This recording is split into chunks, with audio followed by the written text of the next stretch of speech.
The old date for the feast of St. Alphonsus is today, the 2nd. It's now on the 1st in the new calendar. But it's also a new feast altogether. A saint who wasn't there before, and one you ought to be aware of. I actually bumped into him in Rome, because his body is there, right in the middle, in a church which the congregation which he founded possesses in the Piazza San Silvestro.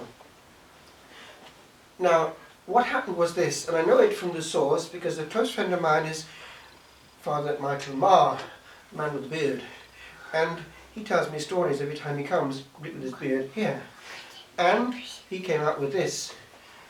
This young priest, because he'd been ordained before entering the Marists, because that's the congregation Father Marr is in, the Marists, this man was ordained first of all as a secular priest, but felt, because of his devotion to our Blessed Lady, that his call was to be in her congregation, the Marist Fathers, and they took him in. But it didn't stop there. He was a man of great prayer, and along with his devotion to our Blessed Lady, he had a great devotion to the Blessed Sacrament. All his life was glued, as it were, to the tabernacle and the monstrance. So, initially he thought maybe with his like-minded brethren in the community they could do something within the Marist family to promote that. But he ran into difficulties, and the intuition was given to him that it wasn't going to work within. So he'd have to break the mode and go and found a separate congregation entirely orientated towards that. So he started writing letters. And of course, the big letter that was going to make a difference, or was it, was to the top man, the Archbishop of Paris. So this young priest, his name was Peter Julien, Pierre Julien Aymar, wrote to the Archbishop of Paris, who read this letter and thought, yet another contemplative band. I want people who act in this diocese. So anyway, that was the end of that in his mind. And so, although the young priest had no idea that was the thought in the mind of the Archbishop,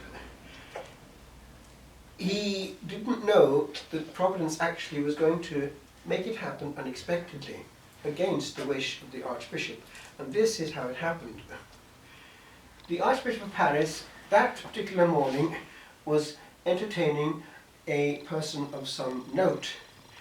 And for that reason, contrary to what would have been normal protocol, the Archbishop himself took him to the door to wish him well and bid him good journey.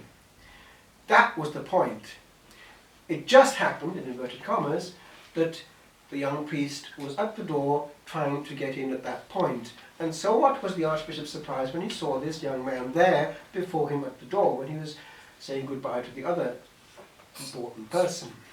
And of course he registered, oh yes, it's this man and his problem. He was going to dismiss him immediately. And he started off with his line of thought, well look, there's no point having yet another house of prayer. We've got all these all over the place. What I want is men of action who do things for me. Well, actually, my lord, that's exactly what I had in mind. Oh, well, it was this. You see, his intuition was this. They would be completely glued to the Blessed Sacrament, but because of that, they'd be on fire for souls as well. And so they would have a perfect blend of adoring the Lord and being useful priests. So the Archbishop sat down and thought, maybe there'll be some useful exercise I can do for you. Yes, I will take it on board. So that was the beginning of what we have now to this day, even in this land, the Blessed Sacrament Fathers. And it's, by the way, an important place in Dublin. It's right in the heart of the shopping centre, as you know. Always confessions there, and I understand there's even one box where it's only for priests to go to confessions. That's very interesting. It's very much what we need in our land, prayer and action. I'll make a little jump. I have somebody who was in this kitchen a while back, and he had been a thug, to all intents and purposes. And he was put in prison, and he was involved in the Mountjoy riots, which hit the headlines. As a result of which, he was put in a maximum security prison in Portlaoise, I think it was. And when he got there, he heard this message from an inmate. There's a whole series of suicides being going on in this prison. They all end up hanging, and it's a way of getting out as a sentence pretty quickly, because they all get depressed. But, he said, this inmate, if it comes to you as well as it will, don't go along with it. Oh, why not?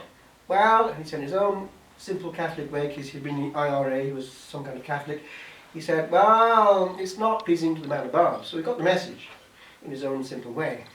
Anyway, time went by and he got the blues, and he wasn't amused. This long sentence in maximum security.